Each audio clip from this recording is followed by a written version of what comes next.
ओम शांति 7 जून 2025 प्रातः मुरली बाबा कहउछंती मीठे बच्चे तुमे माने एबे पूजारी पूज्य हेउछ। पूज्य बाबा तुम मानकु निज समान पूज्य करिबा पई आसीछंती। तुमे माने एबे पूजारी पूज्य हेउछ। पूज्य बाबा तुम मानकु निज समान पूज्य करिबा पई आसीछंती। प्रश्न तुम मानक भितरे केउ दृढ़ विश्वास रहिछि? तुम मानक भितरे केउ दृढ़ विश्वास रहिछि? उत्तर तुमर दृढ़ विश्वास रहिछि जे आमे बंची थाउ थाउ बाबांक ठारु संपूर्ण वर्षा अर्थात संपत्ति नेई देखाइबो। बाबांक स्मृति रे एही पुरुणा शरीर को छाड़ी बाबांक साथी रे जीवु। बाबा आमको घर को जीवार सहज रास्ता बताउछंती। गीत ओम नमः शिवाय। ओम शांति ओम शांति ओम शांति तो बहुत मनुष्य कहउछंती। पिला माने मध्य ओम शांति कहउछंती। शरीर भितरे जो आत्मा अछि से कहूछि ओम शांति, किंतु आत्मा माने यथार्थ भावरे निजको जानी नाहंती ना बाबा को जानी छंती। जदिओ डाकुछंती किंतु बाबा कहउछंती मु जिए जेपरि अटे यथार्थ रीति मोते केही जानी नाहंती। तुमे निजे निजको मध्य जानी नथिलो मु किए केउठारु आसीछि। आत्मा पुरुष अटे ना बाबांकर संतान।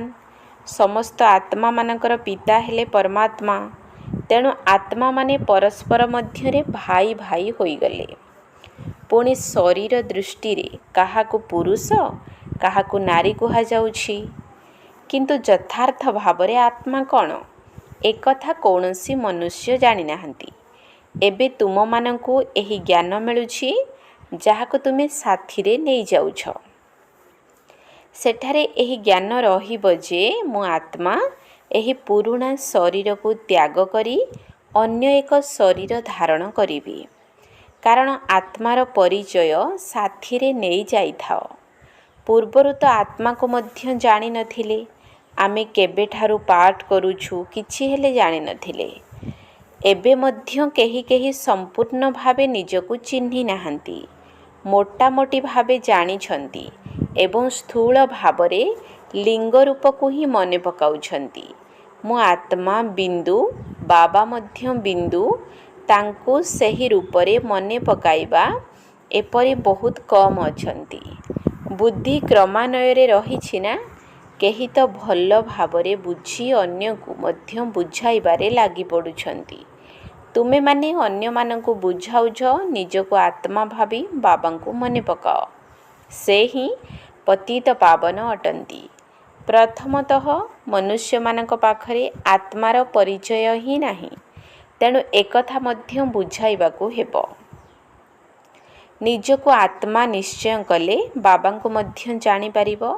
आत्मा को ही चिन्हि नाहंती सेथिपाई बाबांकु मध्य पूरा जानी पारु नाहंती।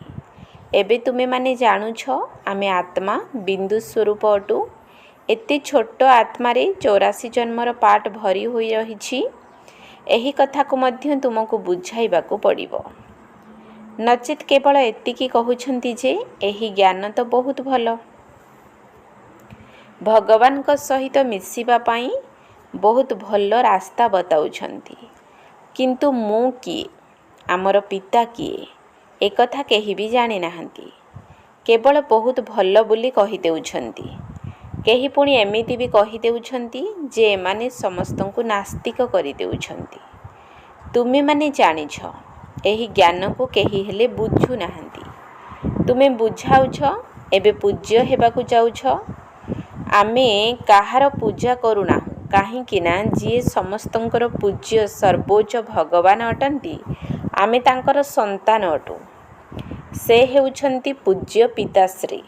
एबे तुमे जानुछ पिताश्री आमको निजर करी पाठ पढ़ाउछंती। सर्वोच्च पूज्य एकमात्र बाबा ही अटंती।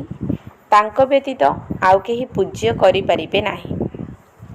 ପୂଜାରୀ ନିଶ୍ଚୟ ପୂଜାରୀ ହିଁ କରାଇବେ। ଦୁନିଆରେ ସମସ୍ତେ ହେଉଛନ୍ତି ପୂଜାରୀ। ତୁମକୁ ଏବେ ପୂଜ୍ୟ ଶିବ ବାବା ମିଳିଛନ୍ତି, ଯିଏ ନିଜ ସମାନ କରୁଛନ୍ତି। ତୁମକୁ ପୂଜା ଆଦି କରିବା ଛଡ଼ାଇ ଦେଉଛନ୍ତି। ନିଜ ସାଥିରେ ପରମଧାମ ଘରକୁ ନେଇଯାଉଛନ୍ତି। ଏହା ହେଲା ଛି ଛି ଦୁନିଆ, ମୃତ୍ୟୁଲୋକ। ରାବଣ ରାଜ୍ୟରେ ହିଁ ଭକ୍ତି ଆରମ୍ଭ ହେଉଛି। ମନୁଷ୍ୟ ପୂଜ୍ୟରୁ ପୂଜାରୀ ହୋଇଯାଉଛନ୍ତି।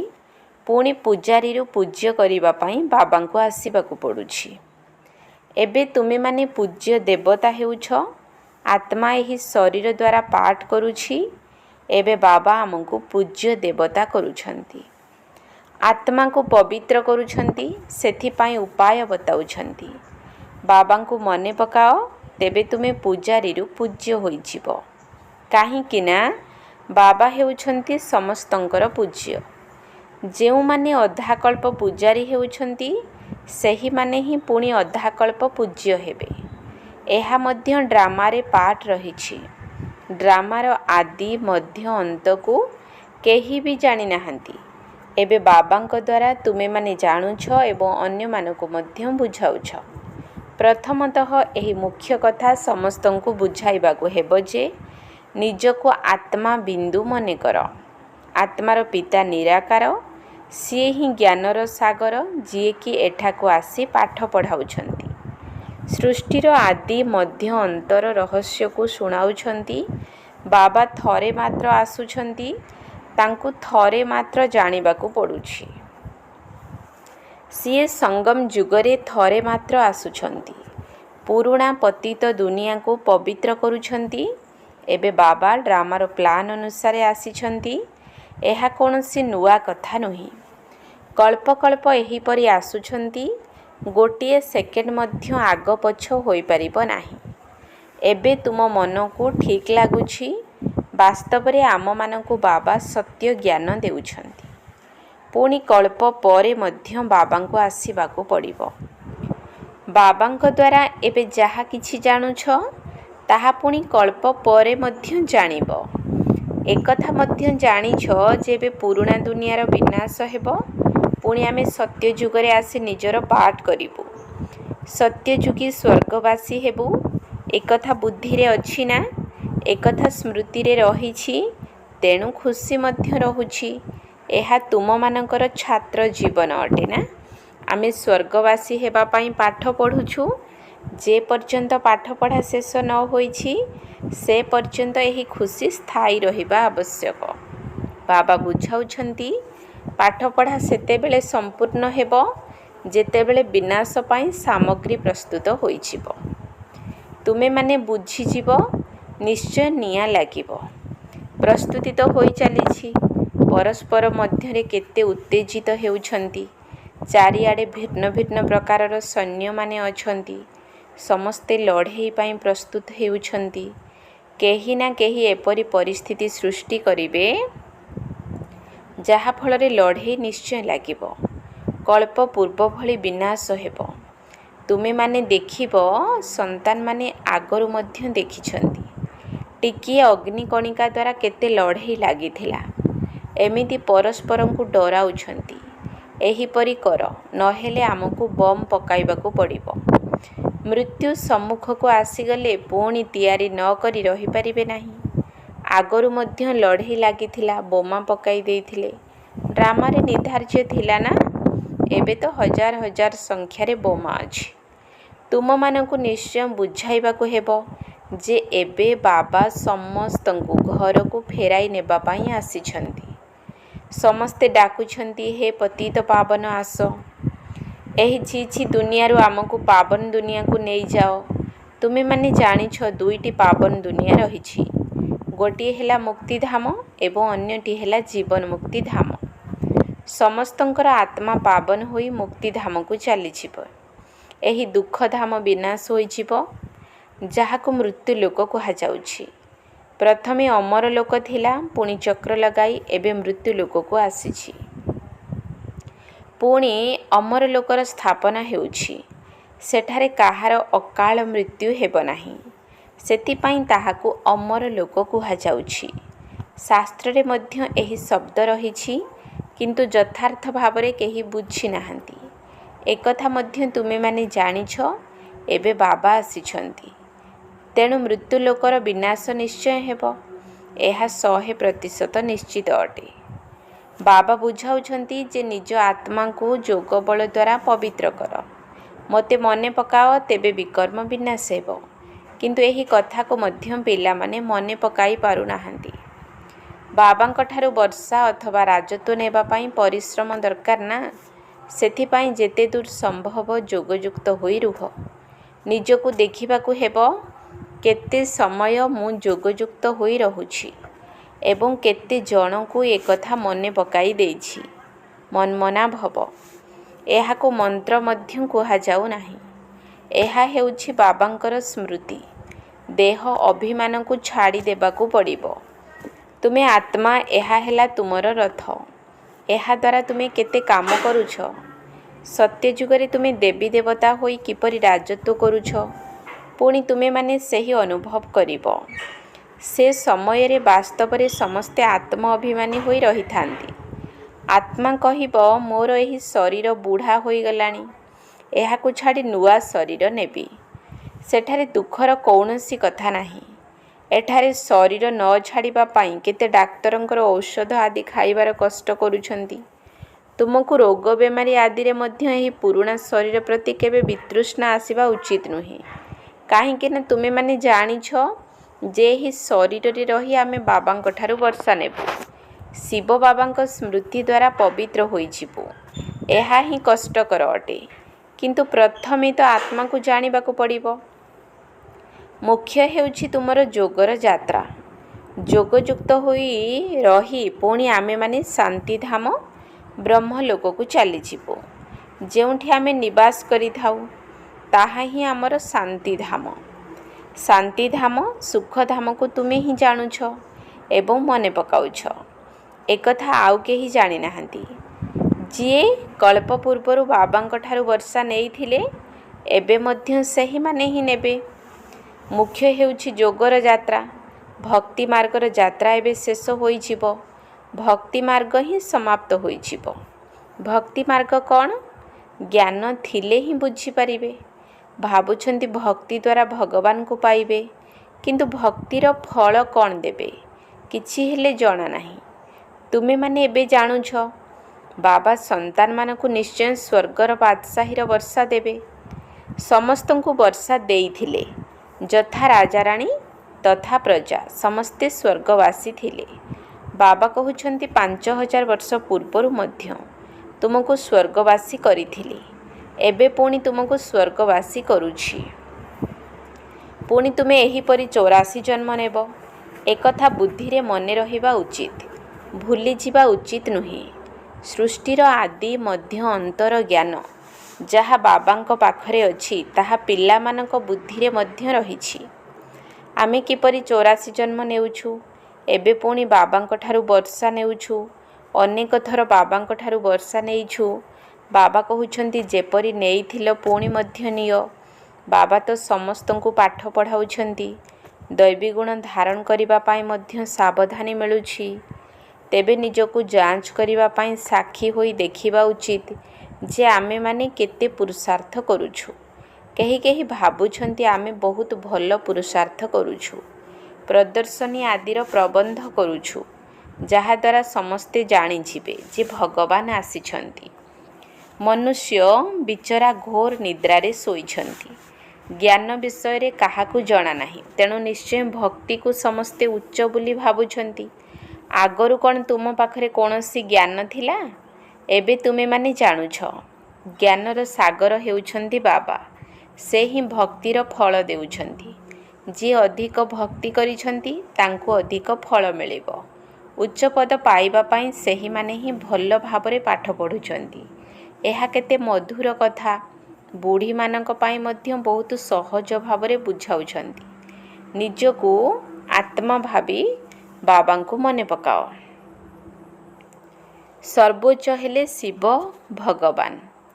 ଶିବ ପରମାତ୍ମାୟ ନମଃ କୁହାଯାଉଛି।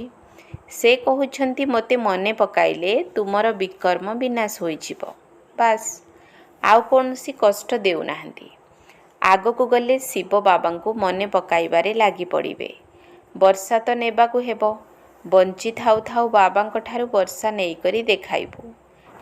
ଶିବ ବାବାଙ୍କ ସ୍ମୃତିରେ ରହି ରହି ଶରୀର ଛାଡ଼ି ଦେଉଛନ୍ତି, ପୁଣି ସେହି ସଂସ୍କାର ନେଇ ଯାଉଛନ୍ତି। ସେମାନେ ସ୍ୱର୍ଗକୁ ତ ନିଶ୍ଚୟ ଆସିବେ। ତେବେ ଯେତେ ଯୋଗ ସେତେ ପ୍ରାପ୍ତି ହେବ। ମୂଳ କଥା ହେଉଛି ଚାଲିବା ବୁଲିବା ସମୟରେ ମଧ୍ୟ ଯେତେ ଦୂର ସମ୍ଭବ ଯୋଗଯୁକ୍ତ ହୋଇ ରହିବାକୁ ହେବ। ନିଜ ମୁଣ୍ଡ ଉପରୁ ବୋଝ ଓହ୍ଲାଇବାକୁ ହେବ। କେବଳ ଯୋଗ ବଳ ଦରକାର, ଆଉ କୌଣସି କଷ୍ଟ ବାବା ଦେଉନାହାନ୍ତି। ବାବା ଜାଣିଛନ୍ତି ଅଧା କଳ୍ପରୁ ପିଲାମାନେ କଷ୍ଟ କରୁଛନ୍ତି। ତେଣୁ ତୁମକୁ ବର୍ଷା ନେବାର ସହଜ ରାସ୍ତା ବତାଇବା ପାଇଁ ଏବେ ମୁଁ ଆସିଛି।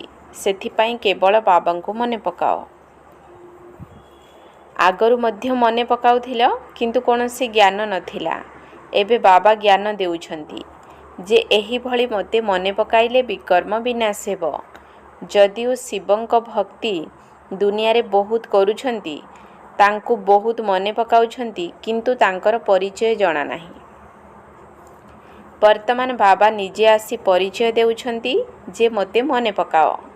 ଏବେ ତୁମେମାନେ ବୁଝିପାରୁଛ ଯେ ଆମେ ବାବାଙ୍କୁ ଭଲ ଭାବରେ ଜାଣିଛୁ। ତୁମେ କହୁଛ ଆମେ ବାପ ଦାଦାଙ୍କ ପାଖକୁ ଯାଉଛୁ। ବାବା ଏହି ଭାଗୀରଥୀଙ୍କର ଆଧାର ନେଇ ଭାଗୀରଥ ମଧ୍ୟ ପ୍ରସିଦ୍ଧ ଅଟନ୍ତି। ଏହାଙ୍କ ଦ୍ୱାରା ବାବା ଜ୍ଞାନ ଶୁଣାଉଛନ୍ତି। ଏହା ମଧ୍ୟ ଡ୍ରାମାରେ ପାର୍ଟ ରହିଛି। କଳ୍ପ କଳ୍ପ ଏହି ଭାଗ୍ୟଶାଳୀ ରଥରେ ଆସୁଛନ୍ତି। ତୁମେ ଜାଣିଛ ଇଏ ସେହି ଯାହାଙ୍କୁ ଶ୍ୟାମ ସୁନ୍ଦର କହୁଛନ୍ତି। ଏକଥା ମଧ୍ୟ ତୁମେମାନେ ବୁଝିଛ। ମନୁଷ୍ୟମାନେ ପୁଣି ଅର୍ଜୁନଙ୍କ ନାମ ରଖିଦେଇଛନ୍ତି। ଏବେ ବାବା ଯଥାର୍ଥ ଭାବରେ ବୁଝାଉଛନ୍ତି ବ୍ରହ୍ମାରୁ ବିଷ୍ଣୁ, ବିଷ୍ଣୁରୁ ବ୍ରହ୍ମା କିପରି ହେଉଛନ୍ତି। ପିଲାମାନଙ୍କ ପାଖରେ ଏବେ ଜ୍ଞାନ ଅଛି ଯେ ଆମେ ଏବେ ବ୍ରହ୍ମାପୁରୀରେ ଅଛୁ, ପୁଣି ବିଷ୍ଣୁପୁରୀର ମାଲିକ ହେବୁ। ବିଷ୍ଣୁପୁରୀରୁ ବ୍ରହ୍ମାପୁରୀକୁ ଆସିବା ପାଇଁ 84 ଜନ୍ମ ଲାଗୁଛି। ଏକଥା ମଧ୍ୟ ଅନେକ ଥର ବୁଝାଯାଇଛି, ଯାହାକୁ ତୁମେ ପୁଣି ଥରେ ଶୁଣୁଛ। ଆତ୍ମାକୁ ଏବେ ବାବା କହୁଛନ୍ତି କେବଳ ମୋତେ ମନେ ପକାଅ, ତେବେ ତୁମର ବିକର୍ମ ବିନାଶ ହୋଇଯିବ। ସେଥିପାଇଁ ତୁମେ ଖୁସି ମଧ୍ୟ ହେଉଛ। ଏହି ଗୋଟିଏ ଅନ୍ତିମ ଜନ୍ମ ପବିତ୍ର ହେବା ଦ୍ୱାରା ଆମେ ପବିତ୍ର ଦୁନିଆର ମାଲିକ ହେବୁ। ତେଣୁ କାହିଁକି ପବିତ୍ର ନ ହେବୁ? ଆମେ ଏକ ପିତାଙ୍କର ସନ୍ତାନ, ବ୍ରହ୍ମା କୁମାର କୁମାରୀ ଅଟୁ।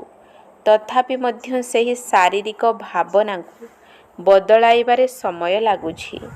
ଧୀରେ ଧୀରେ ଶେଷ ସମୟକୁ କର୍ମାତୀତ ଅବସ୍ଥା ହେବ। ବର୍ତ୍ତମାନ କାହାର କର୍ମାତୀତ ଅବସ୍ଥା ହେବା ଅସମ୍ଭବ। କର୍ମାତୀତ ଅବସ୍ଥା ହୋଇଗଲେ ଏହି ଶରୀର ମଧ୍ୟ ରହିବ ନାହିଁ। ଏହାକୁ ଛାଡ଼ିବାକୁ ପଡ଼ିବ। ଲଢ଼େଇ ଲାଗିଯିବ। ଏକମାତ୍ର ବାବାଙ୍କର ହିଁ ସ୍ମୃତିରେ ରହିବ। ଏଥିରେ ହିଁ ମେହନତ ରହିଛି। ଆଚ୍ଛା, ମିଠା ମିଠା ଶିଖିଲ ଧେ ସନ୍ତାନମାନଙ୍କ ପ୍ରତି ମାତା ପିତା ବାପ ଦାଦାଙ୍କର ମଧୁର ସ୍ନେହ ସମ୍ପନ୍ନ ଶୁଭେଚ୍ଛା ଏବଂ ସୁପ୍ରଭାତ। ଆତ୍ମିକ ପିତାଙ୍କର ଆତ୍ମିକ ସନ୍ତାନମାନଙ୍କୁ ନମସ୍ତେ। ଆତ୍ମିକ ସନ୍ତାନମାନଙ୍କର ଆତ୍ମିକ ବାପ ଦାଦାଙ୍କୁ ନମସ୍ତେ ନମସ୍ତେ ନମସ୍ତେ। ସୁପ୍ରଭାତ। ଧାରଣା ପାଇଁ ମୁଖ୍ୟ ସାର। 1 ନମ୍ବର ପଏଣ୍ଟ। ସାକ୍ଷୀ ହୋଇ ନିଜକୁ ଦେଖିବାକୁ ହେବ ଯେ ମୁଁ କେତେ ପୁରୁଷାର୍ଥ କରୁଛି। ଚାଲିବା ବୁଲିବା ସମୟରେ, କର୍ମ କରିବା ସମୟରେ କେତେ ସମୟ ବାବାଙ୍କ ସ୍ମୃତିରେ ରହୁଛି। ସାକ୍ଷୀ ହୋଇ ନିଜକୁ ଦେଖିବାକୁ ହେବ ଯେ ମୁଁ କେତେ ପୁରୁଷାର୍ଥ କରୁଛି। ଚାଲିବା ବୁଲିବା ସମୟରେ, କର୍ମ କରିବା ସମୟରେ କେତେ ସମୟ ବାବାଙ୍କ ସ୍ମୃତିରେ ରହୁଛି। 2 ନମ୍ବର ପଏଣ୍ଟ।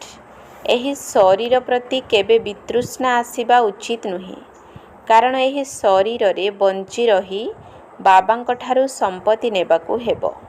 ସ୍ୱର୍ଗବାସୀ ହେବା ପାଇଁ ଏହି ଜୀବନରେ ପୂରା ପାଠ ପଢ଼ିବାକୁ ହେବ। ଏହି ଶରୀର ପ୍ରତି କେବେ ବିତୃଷ୍ଣା ଆସିବା ଉଚିତ ନୁହେଁ, କାରଣ ଏହି ଶରୀରରେ ବଞ୍ଚି ରହି ବାବାଙ୍କଠାରୁ ସମ୍ପତ୍ତି ନେବାକୁ ହେବ। ସ୍ୱର୍ଗବାସୀ ହେବା ପାଇଁ ଏହି ଜୀବନରେ ପୂରା ପାଠ ପଢ଼ିବାକୁ ପଡ଼ିବ। ବରଦାନ ତ୍ରିକାଳଦର୍ଶୀ ଏବଂ ସାକ୍ଷୀଦ୍ରଷ୍ଟା ହୋଇ ପ୍ରତ୍ୟେକ କର୍ମ କରିବା ସହିତ ବନ୍ଧନମୁକ୍ତ ସ୍ଥିତିର ଅନୁଭବ ଦ୍ୱାରା ଦୃଷ୍ଟାନ୍ତ ସ୍ୱରୂପ ହୁଅ। ତ୍ରିକାଳଦର୍ଶୀ ଏବଂ ସାକ୍ଷୀଦ୍ରଷ୍ଟା ହୋଇ ପ୍ରତ୍ୟେକ କର୍ମ କରିବା ସହିତ ବନ୍ଧନମୁକ୍ତ ସ୍ଥିତିର ଅନୁଭବ ଦ୍ୱାରା ଦୃଷ୍ଟାନ୍ତ ସ୍ୱରୂପ ହୁଅ। ଯଦି ତ୍ରିକାଳଦର୍ଶୀ ସ୍ଥିତିରେ ସ୍ଥିତ ହୋଇ କର୍ମର ଆଦି ମଧ୍ୟ ଅନ୍ତକୁ ଜାଣି କର୍ମ କରୁଛ, ତେବେ କୌଣସି ବି କର୍ମ ବିକର୍ମ ହୋଇପାରିବ ନାହିଁ, ସର୍ବଦା ସୁକର୍ମ ହିଁ ହେବ। ସେହିପରି ଯଦି ସାକ୍ଷୀଦ୍ରଷ୍ଟା ହୋଇ କର୍ମ କରିବ, ତେବେ କୌଣସି ବି କର୍ମର ବନ୍ଧନରେ ବାନ୍ଧି ହୋଇ କର୍ମ ବନ୍ଧନୀ ଆତ୍ମା ହେବ ନାହିଁ। କର୍ମର ଫଳ ଶ୍ରେଷ୍ଠ ହେବା କାରଣରୁ କର୍ମ ସମ୍ବନ୍ଧରେ ତ ଆସିବ, କିନ୍ତୁ ବନ୍ଧନରେ ବାନ୍ଧି ହେବ ନାହିଁ। ଯଦି କର୍ମ କରିବା ସମୟରେ ନ୍ୟାରା ଏବଂ ପ୍ୟାରା ହୋଇ କର୍ମ କରିବ, ତେବେ ଅନେକ ଆତ୍ମାଙ୍କ ସମ୍ମୁଖରେ ଦୃଷ୍ଟାନ୍ତ ରୂପ ଅର୍ଥାତ୍ ଉଦାହରଣ ସ୍ୱରୂପ ହୋଇଯିବ। ସ୍ଲୋଗାନ: ଯେଉଁମାନେ ସର୍ବଦା ମନ ଭିତରେ ସନ୍ତୁଷ୍ଟ ରହିଥାନ୍ତି, ସେହିମାନେ ହିଁ ଡବଲ ଲାଇଟ୍ ଅଟନ୍ତି। ଯେଉଁମାନେ ସର୍ବଦା ମନ ଭିତରେ ସନ୍ତୁଷ୍ଟ ରହିଥାନ୍ତି, ସେହିମାନେ ହିଁ ଡବଲ ଲାଇଟ୍ ଅଟନ୍ତି। ଅବ୍ୟକ୍ତ ଇସାରା: ଆତ୍ମିକ ସ୍ଥିତିରେ ରହିବାର ଅଭ୍ୟାସ କର ଏବଂ ଅନ୍ତର୍ମୁଖୀ ହୁଅ। ଯେକୌଣସି ସମର୍ଥ ସଂକଳ୍ପ ଆତ୍ମିକ ଶକ୍ତି ଅର୍ଥାତ୍ ଏନର୍ଜିକୁ ଜମା କରିଥାଏ ଏବଂ ସମୟ ମଧ୍ୟ ସଫଳ କରିଥାଏ। କିନ୍ତୁ ବ୍ୟର୍ଥ ସଂକଳ୍ପ ତୁମର ଶକ୍ତି ଏବଂ ସମୟକୁ ବ୍ୟର୍ଥରେ ନଷ୍ଟ କରିଥାଏ। ସେଥିପାଇଁ ଏବେ ବ୍ୟର୍ଥ ସଂକଳ୍ପର ରଚନା ବନ୍ଦ କର, କାରଣ ଏହି ରଚନା ହିଁ ଆତ୍ମାରୂପୀ ରଚୟିତାକୁ ଦୁଃଖୀ କରିଥାଏ। ତେଣୁ ସର୍ବଦା ଏହି ନିଶାରେ ରୁହ ଯେ ମୁଁ ଆତ୍ମା, ମାଷ୍ଟର ସର୍ବଶକ୍ତିବାନ ଅଟେ, ସମର୍ଥ ଆତ୍ମା ଅଟେ। ତାହା ହେଲେ କେବେ ବି ନିଜେ ଦୁଃଖୀ ହେବ ନାହିଁ ଏବଂ ଅନେକ ଆତ୍ମାଙ୍କର ଦୁଃଖ ଦୂର କରିବା ବାଲା ହୋଇଯିବ। ଓମ୍ ଶାନ୍ତି।